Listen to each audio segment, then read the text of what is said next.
when I went to Winfield Festival, I had no friend at the festival, but people were so kind and there were so many monster players there. It's so fun to jamming with these people.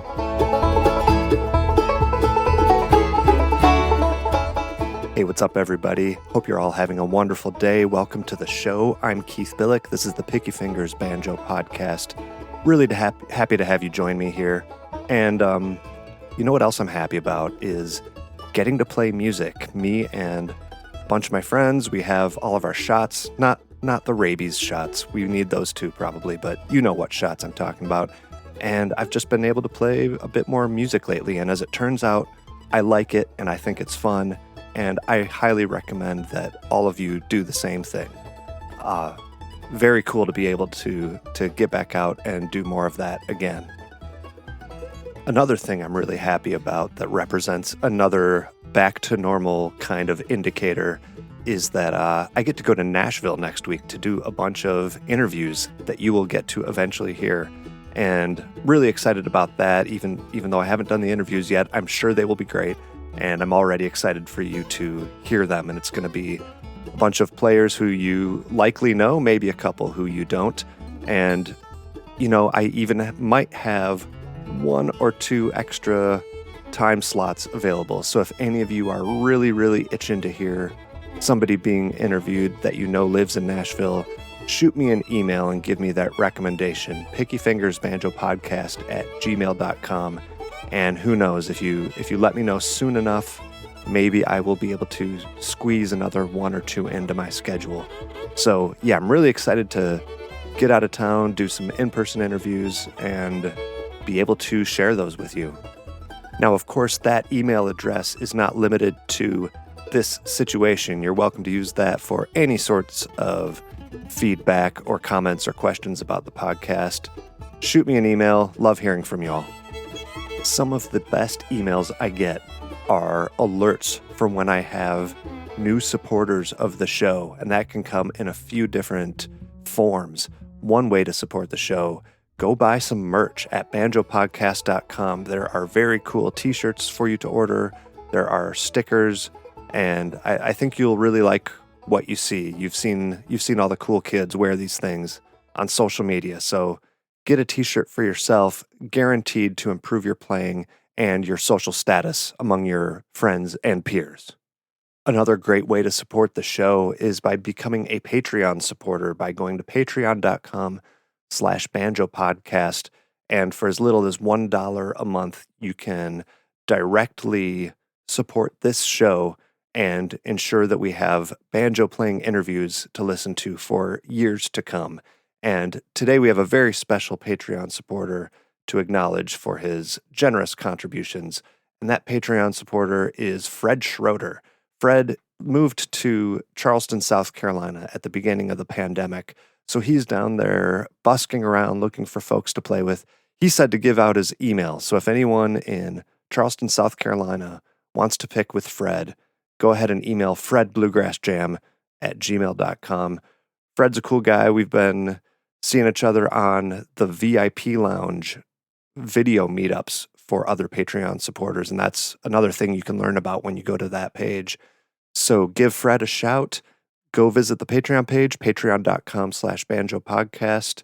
And if you are one of the VIP, very important picker supporters, you can look forward to, I'm tentatively planning the next VIP Lounge meetup for June 29th at 9 p.m. And I will send out confirmation, and there will be another episode before then too. So keep your eyes out. But for those of you who want to keep track of that, maybe mark your calendar for that one. So yeah, thank you, Fred Schroeder, for your generous contribution. It is very much appreciated.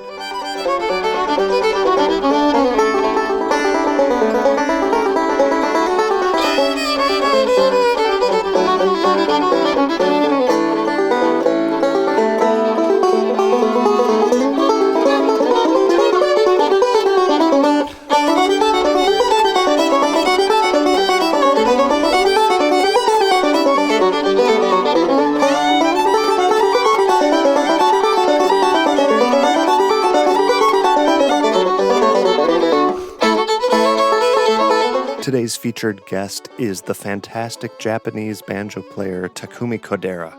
Now, even though Takumi is from, for most of us, a very far distance away, as you will hear in the interview, he was raised on a steady diet of Bill Monroe, Flatt and Scruggs, and a lot of the bluegrass greats. Since then, he has taken the banjo to new levels.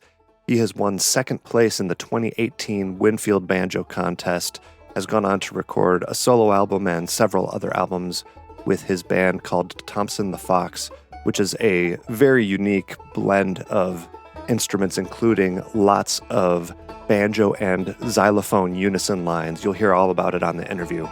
Another note is that because Takumi is, of course, Japanese, there was a little bit of a language barrier, but suffice to say, his English is far, far better than my Japanese. So I really appreciate Takumi's patience, especially because I also made him get up at 9 o'clock a.m. his time on a Sunday morning just to talk to some dude about banjos. So I really appreciate all of that, and I know you will all enjoy the music of Takumi Kodera.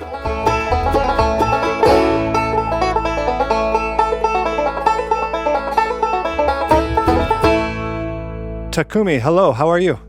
Yeah, I'm doing good. How are you? I'm great, thanks.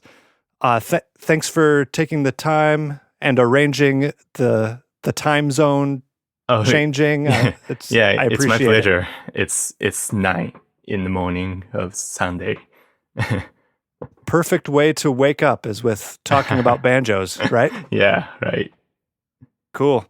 So introduce yourself to the listeners. Tell us who you are and where you're from and how you discovered the banjo. I was born in Kawasaki City, which is located just next to Tokyo. And I grew up in the city, and now I live in Tokyo. My parents are huge fan of bluegrass music. So, yeah, I've been listening to tons of bluegrass music since I was born. Whoa. And yeah, both of my mom and my dad plays mandolin. And my dad likes lots of Bill Monroe and John Duffy, maybe Frank Wakefield. Yeah. So I've been listening to lots of Bluegrass Boys stuff and Country Gentleman when I was a baby. Is that unusual for people of the same age as your parents to enjoy that kind of music? Yeah. Bluegrass is not so popular here in Japan, so I think it's unusual. Yeah. So they play mandolin. What made you choose the banjo? My parents also took me to lots of bluegrass festival around the country. Around Japan. Yeah. And one of the biggest festival here is Hakone Sunset Creek Bluegrass Festival, which we call Hakone Festival. Mm-hmm. And I'm going to the festival almost every year. Yeah. And when I was 11 years old, I went to the festival, and there was a kind of banjo workshop. And it was especially for kids. Then that is my very first time to touch 5-string banjo. Yeah. And I love the sound of the banjo. And after the festival, I asked my dad to buy me a banjo. And then he bought it for my birthday. Oh, that is great. Yeah, that's how I start. Do you remember what performers you might have seen when you were 11? Do you remember any of the bands that performed? Oh yeah, so many bands are performing at Bluegrass Festival.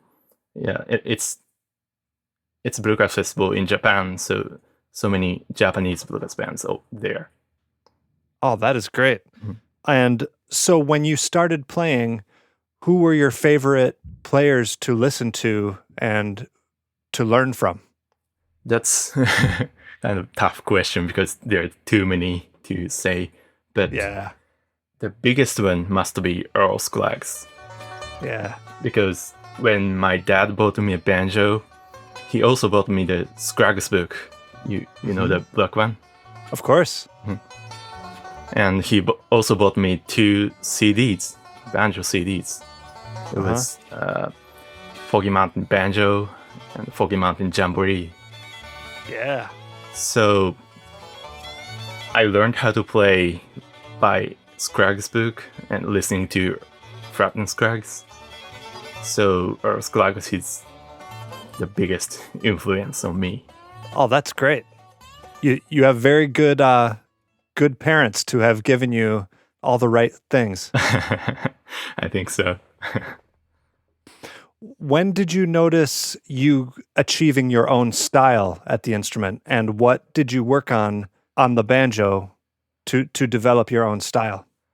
I've never thought about my playing style. I don't know what my playing style is. I'm trying not to make my own certain style. Does it make sense? That makes sense, but you definitely do not play just like Earl Scruggs, right? Oh, yeah. You play very much jazzy, a lot of ragtime influences, a lot, Scott Joplin, Yeah. things like that.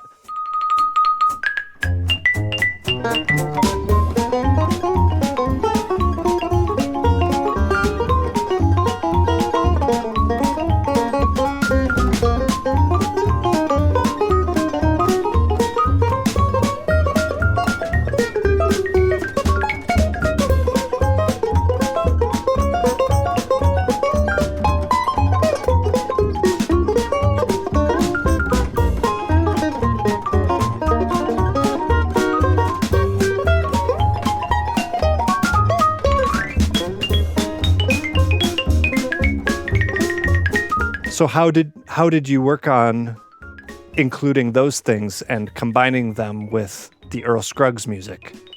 I've taken piano lessons since I was a little boy. And also I've been listening to lots kinds of music, not only bluegrass. So it might influence on my playing that includes lots kinds of style of playing. Would you say that jazz and maybe classical are your other, besides Earl Scruggs and bluegrass, would you say that jazz and classical are your 2 main influences? Yeah, that's right. Are you able to demonstrate maybe some things that you learned from jazz or from classical and that you're able to combine with bluegrass? Oh, yeah, sure. Maybe I'm gonna play the song I Got Rhythm. The famous George Gershwin. Yeah.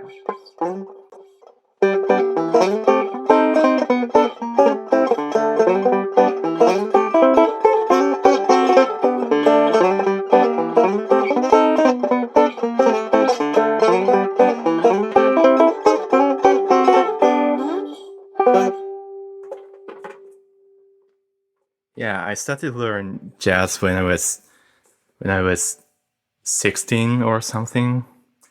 And I have my favorite pianist, Hiromi Uehara. She's a famous jazz pianist, and I heard her version of this tune. And I thought I wanted to play it on banjo, and I tried to do that. Do you also play jazz on the piano? Not so much. I took my piano teacher was classical. Yeah. So I played lots of classical music. But I didn't play jazz on it. When did you start finding other people to play with? Other people to jam with or be in a band with? That's when I was 16, I guess. And was it bluegrass? Yes. I started to play when I was 11, and the first few years I played it just by myself. Yeah. And sometimes I played with my dad's band, but I didn't have regular band. Right. And when I was 16, I went to the festival and I started to play with the band. Mm-hmm. It was kind of bluegrass band with me on banjo and guitar and fiddle and double bass. Yeah. Other kids, or were they adults? Adults. Maybe they're Okay. 10 years or something older than me. Do you feel like playing piano helped you to learn the banjo? Oh yeah, it helps a lot, I think. How do you think it helps? For the musician who only plays bluegrass, we didn't need to read music, right? Yeah. But if you want to play with some other musicians like jazz musicians or like classical musicians, we Yeah. needed to read music. So in my case, I played piano, so I was reading the music so much. So it helps me to play with so many other musicians. Yeah. Yeah, definitely. How old were you when you came to the U.S. to play at Winfield competition? 25, I guess. Okay. Was that the first time you had been to the U.S.? No, I've been visiting to the States several times, Oh, and my first time to going to the States was when I was 18.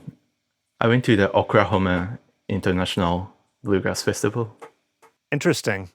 And what did you think of coming here, and did you get to play with anyone here? Yeah, when I went to Winfield Festival, Uh-huh. I had no friend at the Right. festival, but people were so kind. Were you And- by yourself? Yeah, right. Oh, wow. And there were so many monster players there. Uh-huh. It's so fun to jamming with these people. What did you play for the competition? I remember I played Ground Speed and East Tennessee Blues, and Okay. I Got Rhythm, Oh, cool. and what is one more? I don't remember. What is your technique for preparing those songs to be in the competition? As you told me before,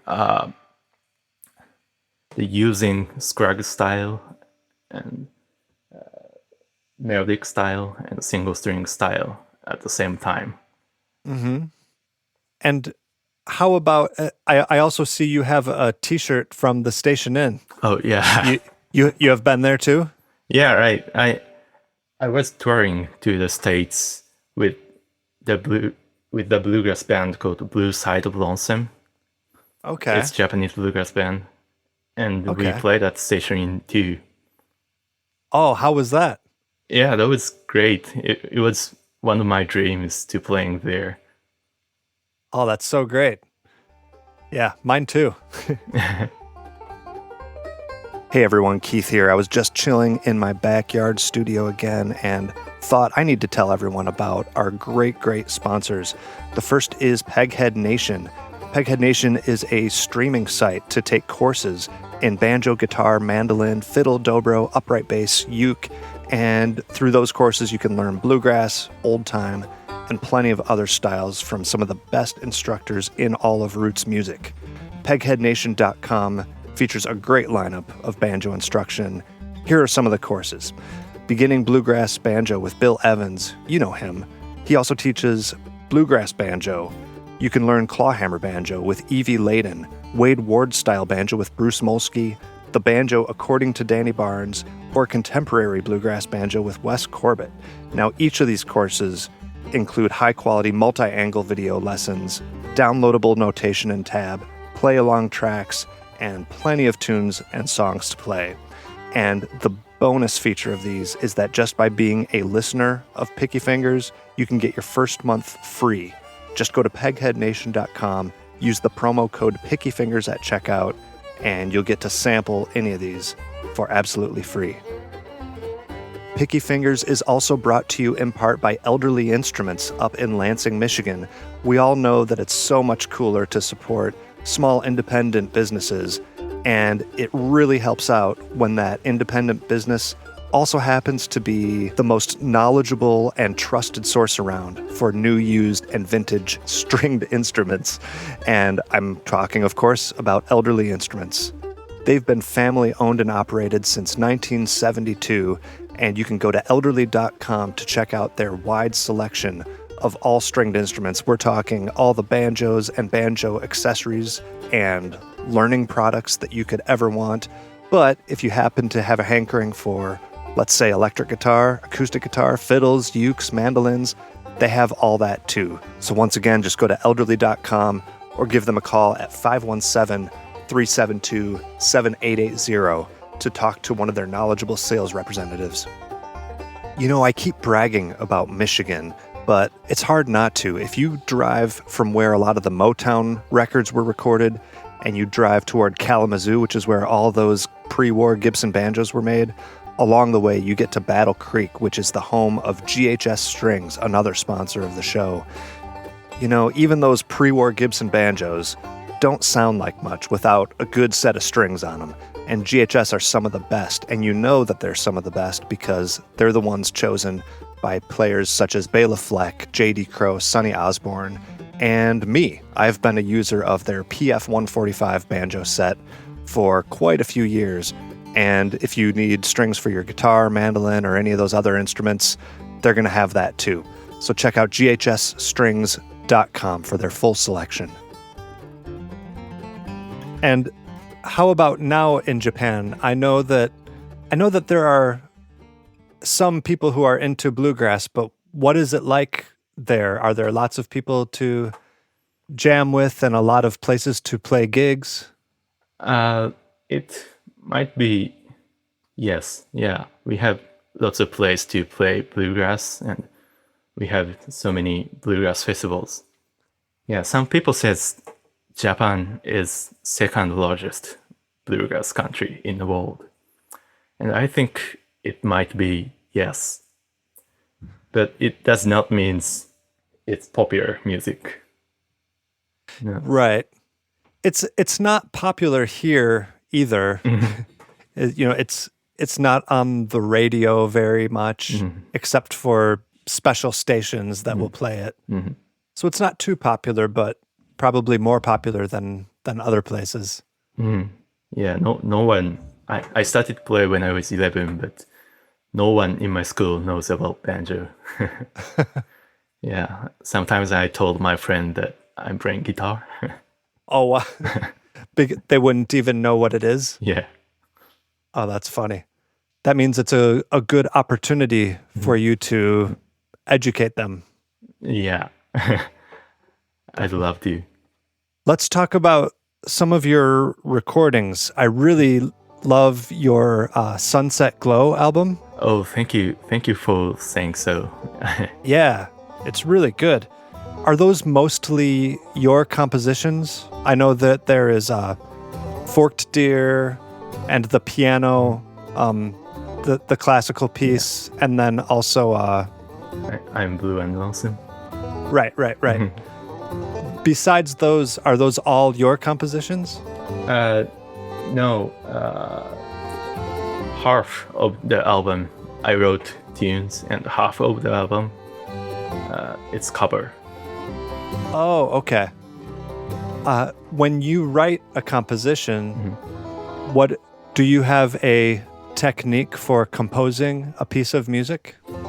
Actually, I don't write music so much because it takes a long time to write one song.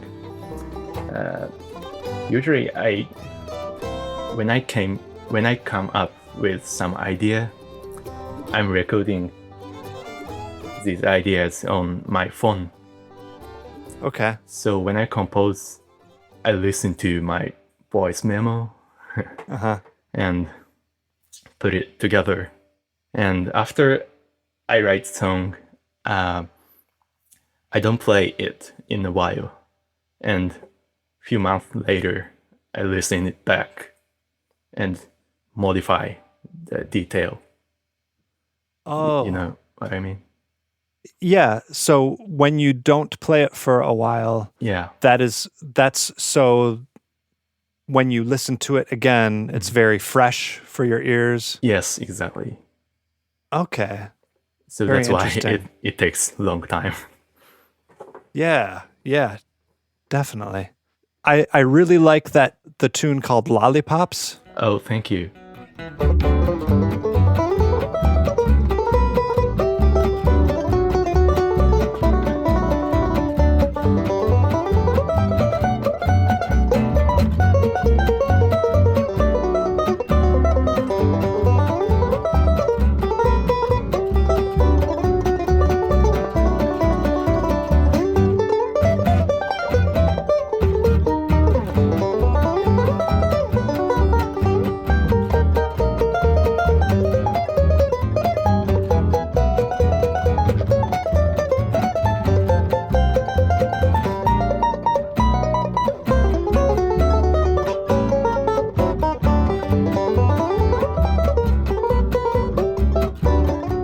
That's cover too. Who wrote that one? You know Harry Reeser? He's a I don't. famous four-string player. He's a king of four-string banjo. It's one of his compositions. Yeah, he's most famous composition, I guess. Okay, I didn't know it. My bad. Are you able to demonstrate some of the techniques, because it has a lot of very challenging techniques for the banjo, right? Yeah, the melody is so complicated. I'm trying to play it with melodic style as much as I can. Yes. I think the process to look for the notes on the fingerboard, it's so fun. Right. Right? I'm playing it like...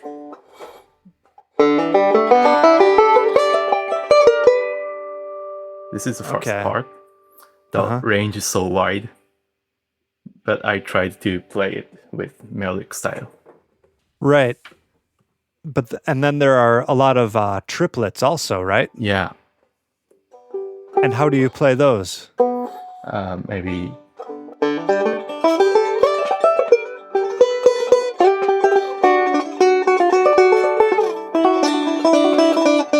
Maybe this part. Yeah. Yeah, I play it with melodic style too. Very cool. And then the piece of music called Crowds of Crows, is that your composition? Yes. That's a very interesting piece. Thank you. That's a little bit crazy. It's definitely not very bluegrassy, right? Yeah, I also like to listen to flectones, and my playing is also influenced by Barafleck too. Okay. And that song, I wrote melody first, so the time is a little bit crazy. Right. I was going to ask, do you know what time signature do you consider that in? It's 11/8. 11/8. Okay, I was right when in the question. Yeah. Okay, Right. I'm not very good with that, so I was trying to count. I think that is probably the only banjo piece of music in 11/8. The very first one. Yeah. And do you improvise a lot? Yeah, I usually improvise, but I'm not good improviser. On the album, is a lot of that improvised or not? For the recordings, I wrote my solo, except Crowds of Crows. That one is improvised? Yeah. But usually, when I play gig, I improvise a lot. Okay. Do you have any things that you practice to get better at improvising? I think playing with other people is only way to practice improvising. I think good improvisation is like conversation. Yeah. You know what I mean? Yes, exactly. Yeah. When Bela Fleck and Chick Corea came to Japan, yeah. I went to see their show. And the show was just awesome. It was just like they're just like talking each other. Uh-huh. So when I improvise, I'm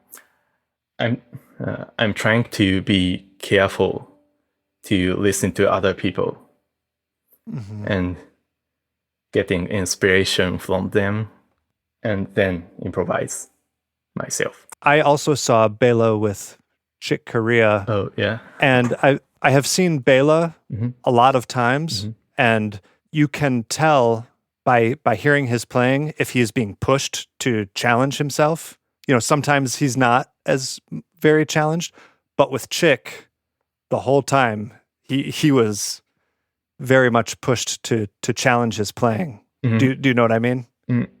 Sorry. Sometimes if you see Bela play, he might not be challenged, and he might just play what he always plays. But with Chick, it was very much new things, and he was very pushed to play new things. Oh yeah, I know. With his improvising, which was very fun to see. Yeah, all right. To see someone like Bela being challenged, Yeah, because he's not challenged very often. Let's talk about your band, Thompson the Fox. Oh yeah.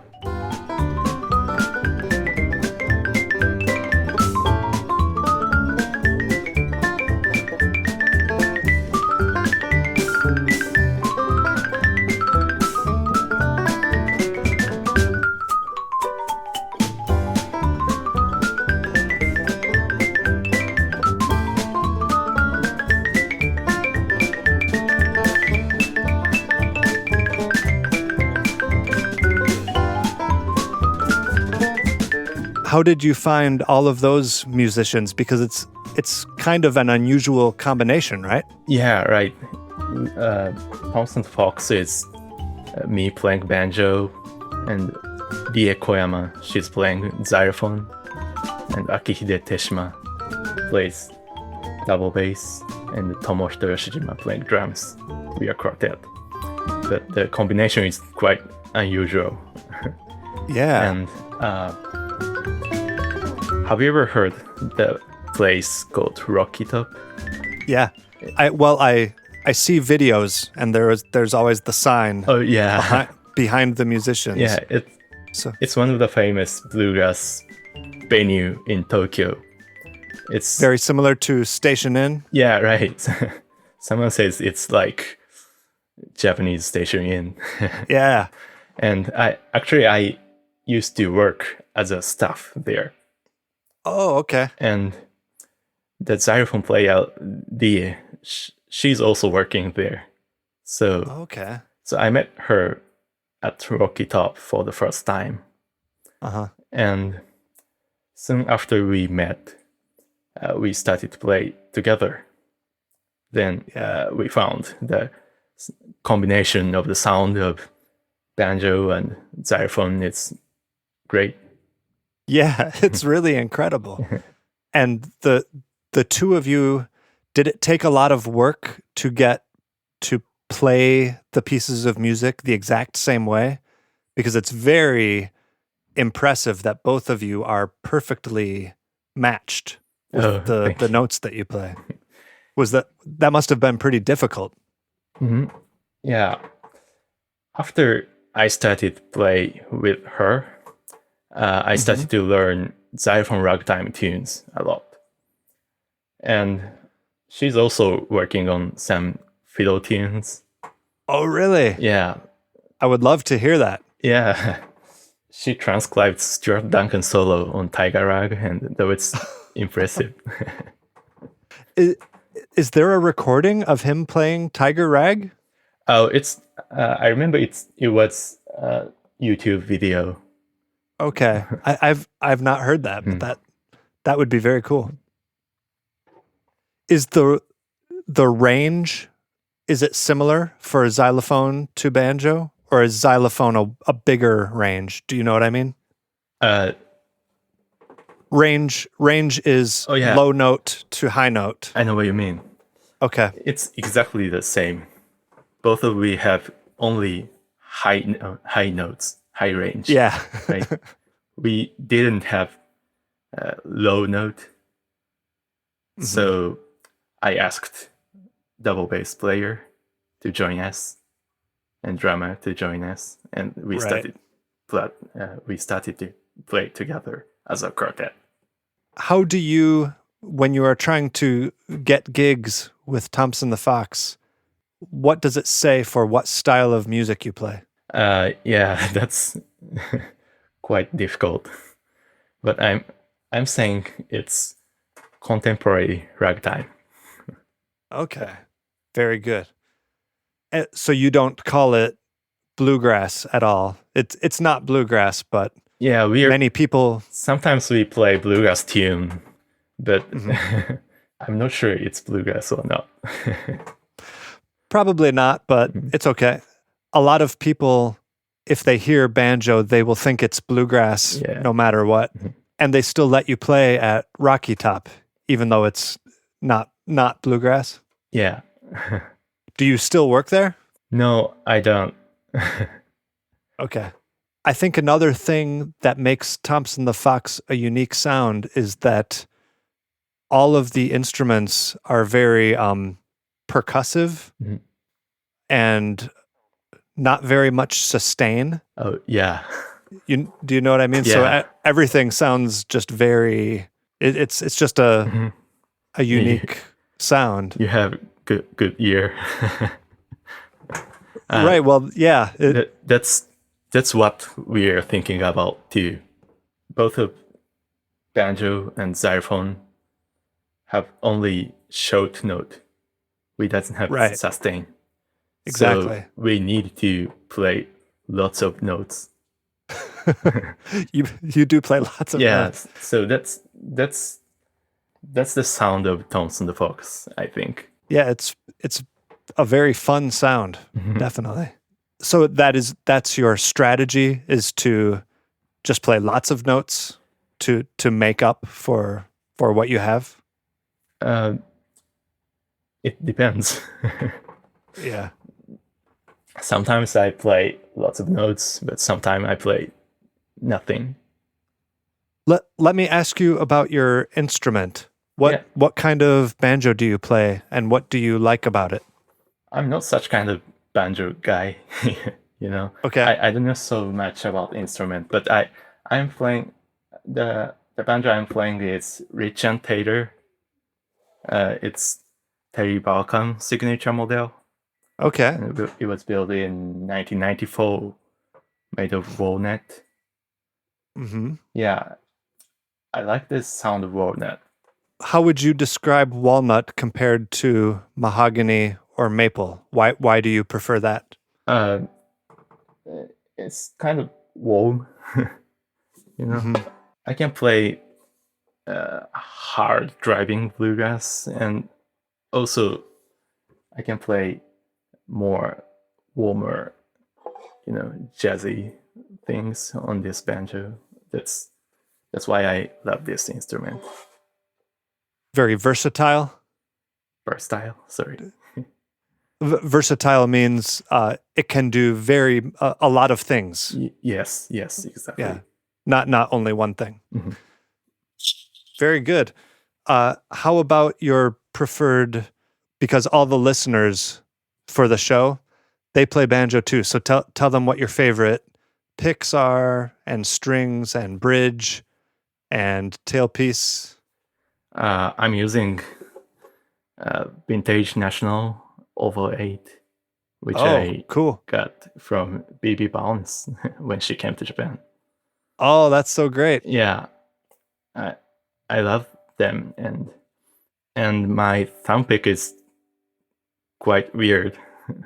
My friend made it, and my friend cut the blue chip flat pick and put it on the thumb pick.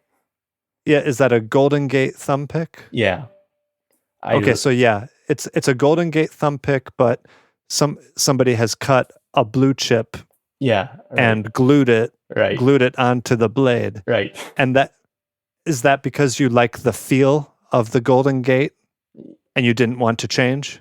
Yes, and I like hard thumb pick.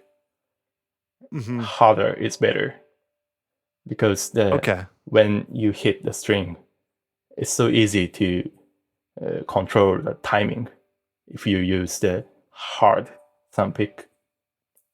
Okay. And for you, the blue chip material is the hardest material that you can find? Yeah, my friend thinks so. Okay. What about other things like strings or bridge? I'm using GHS, JD Crow strings, and I'm using Stream Bridge. I think you don't know Stream. My friend is... I have a friend who built banjo, who is a really great builder, called Ryukichi Hayakawa. And I asked him to make bridge, and I'm using that. What does he have a name for the bridge? I don't think so. Does he make lots of banjo bridges or just for you? He makes a lot. Oh, tell me one more time the name. Ryukichi Hayakawa. Oh, cool. Yeah, he's so great. He's also a great banjo player too. Oh, cool. Do you have favorite microphones or other equipment that you use for performing? I bought this ear trumpet microphone for gigs. Most of the gigs are canceled right now. I'm sorry? Most of the shows are canceled right now. Oh, right. So I'm using this for recording in my house. Yeah. But you enjoy what that sounds like? Yeah, sounds good? Mm-hmm. Yeah, very good. This question was not on the list, but what sort of things do you practice today? What are you working on lately? Recently, I don't have such a routine menu to practice, but I used to practice lots of scale patterns a lot when I started to learn single string style. Can you show me some of those? Oh, yeah. I learned these things from my teacher, Hiro Arita. Oh, yeah. You know him? Yeah. Yeah. No, I don't know him. I have not met him, but yes, he's a very good player. Yeah, he's definitely the best here. And it's something like...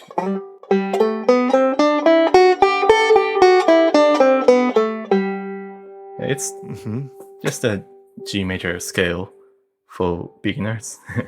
It's just a G major scale. It starts from G note, right? Right. Then shift your left hand and it's also G major scale from A note. Right. Then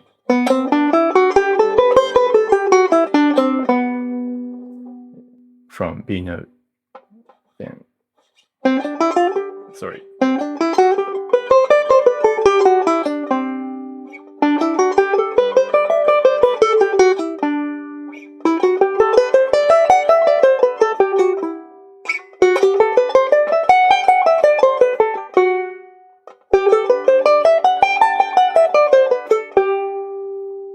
Yeah, that's And the first pattern I learned okay, from him.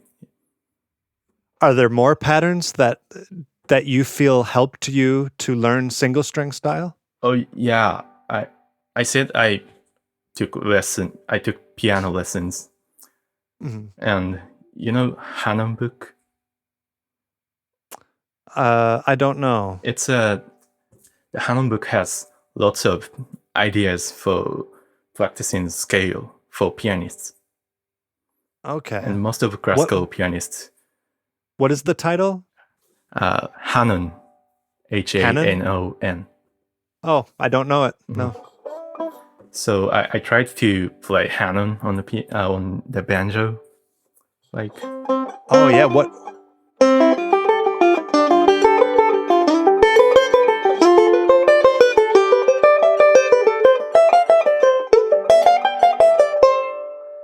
yeah. Oh, That book cool. has lots of these kind of scale patterns. And did you feel like that helped you a lot to play single string? Oh yeah, maybe. It's very difficult for me. I try to practice it a lot and I can never play it very fast. Oh really? Yeah. Is there anything else that you would like to say about your playing? Who are your favorite players now that you like to learn things from? Recently, I'm trying to learn ideas from non-banjo player, like fiddlers or pedal steel, maybe Oh, saxophone. cool. What is an example of something from saxophone or fiddle or pedal steel that you've learned? Oh yeah, I learned these solos and I'm uploading these videos on my YouTube. Oh, okay. I will watch. Oh yeah, They are there right now or not yet? right now. Oh, okay. Yeah, what is an example of one? Uh, Recently I tried to play a Charlie Parker solo on Cherokee. Oh, very Like, cool.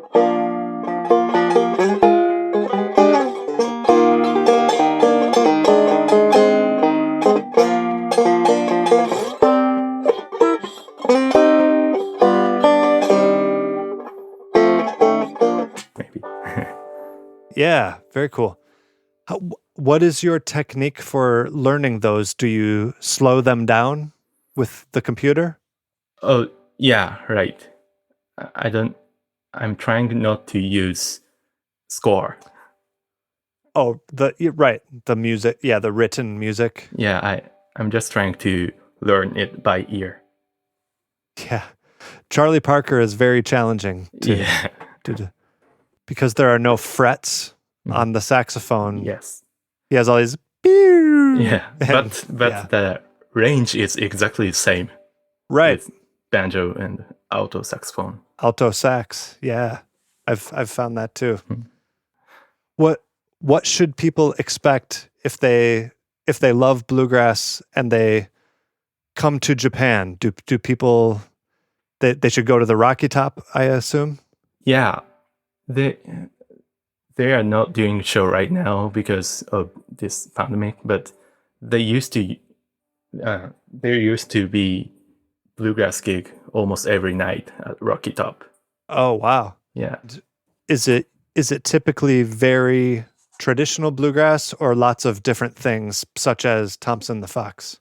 Oh, there are lots of musicians, not only traditional bluegrass.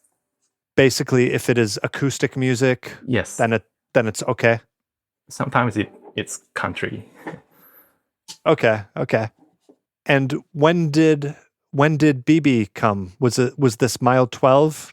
Yeah. Did they perform there? They came to Japan to perform in 2018, and I did some tour managering stuff for them.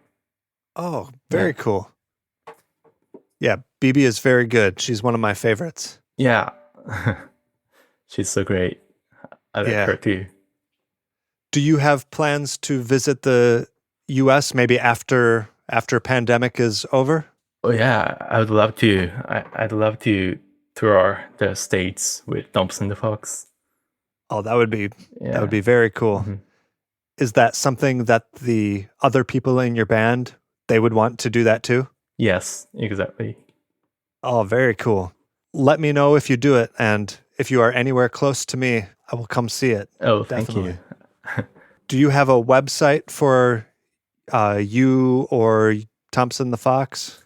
I have a website, and you can listen to my albums there. You can buy the albums of mine and of my bands there. What is the website? Takumi Kodera .stores.jp. Is it only Thompson the Fox, or do you have other bands that you have recorded with? Recently, I'm playing with a bluegrass band called Blue Side of Lonesome, but I didn't record with them. Okay.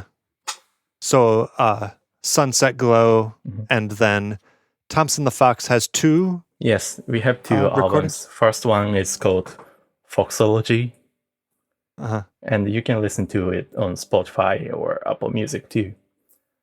Uh-huh. And our new album is called Foxtail. Yes, and it's excellent. And it has, so there are lots, Foxtail has lots of like Scott Joplin on it. Yeah. But then also a complete version of Peter and the Wolf. Yes, that's why we name it Foxtail. Yeah, that's a very interesting approach. Very cool. Okay, Takumi, I don't think I have any other questions. So if there's nothing else that you want to say, I think that can probably be it. Mm-hmm. Unless you want to play us one more bluegrass song or something like that. One more bluegrass song? Sure, if you want. Oh, yeah.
Very good for 9 a.m. Yeah, I'm still sleepy. I forgot to ask. I think I saw you on maybe Netflix. Is there a show about bluegrass? Mm-hmm. And they show you? Oh, at a music store? Yeah, right. That's you, right? Mm-hmm. Yes, I couldn't see that TV program because I'm in Japan. It's not available here. Oh, that's too bad. Yeah, I forgot that I saw you in that. Mm-hmm. That's cool. I'm sorry you haven't seen it. When you come over here, yeah, you can watch it. I wish so. Takumi, thank you so much for scheduling the time and talking to me. I really love your music, and hopefully someday I can meet you in person. Oh yeah, thank you so much for inviting me on your podcast too. I'd love to see you too.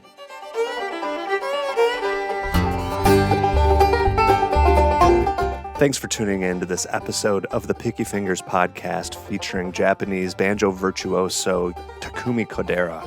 You heard a bunch of sound clips in this, and in order they were Forked Deer by Takumi Kodera, Uncle Pen by Bill Monroe, John Henry played by Flatt and Scruggs, Maple Leaf Rag played by Thompson the Fox, I've Got Rhythm performed by Hiromi Uehara, Sunset Glow, Lollipops, and Crowd of Crows all by Takumi Kodera, and then finally Chromatic Foxtrot by Thompson the Fox. Thank you once again to Fred Schroeder, today's Patreon supporter of the day. Go to patreon.com/banjopodcast to become a supporter yourself. Email the show, pickyfingersbanjopodcast@gmail.com. I'm going to go get ready to go to Nashville. Look forward to sharing all these interviews with you, and I'll see you all next time.